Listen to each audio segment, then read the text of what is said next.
السلام عليكم ورحمة الله وبركاته، حبايبي الحلوين، يا رب تكونوا بخير. النهارده ان شاء الله جايه لكم بقى وصفة الرائع الرسمي كده للسحور وللفطار. طبعا طبق الفول ما نستغناش عنه في السحور.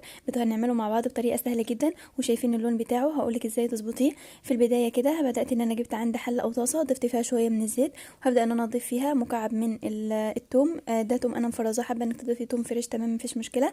بدأت بقى خليت ان التومة تبدأ ان هي تاخد لون كده، وعندي هنا حباية من الطماطم مقطعاها قطع صغيرة، ونص قرن من الشطة. بدأت بقى ان انا ضفت الطماطم والشطة عنده، قلبتهم كويس، وبعدين هبدا بقى ان انا اضيف المنكهات اللي هتخلي الفول بتاعك خطير. معلقه صغيره من الخل، عصره نص ليمونه، وضفت عندي ملح كمون كزبره بابريكا. وبدات بقى ان انا قلبت كل الكلام ده مع بعضه كويس جدا.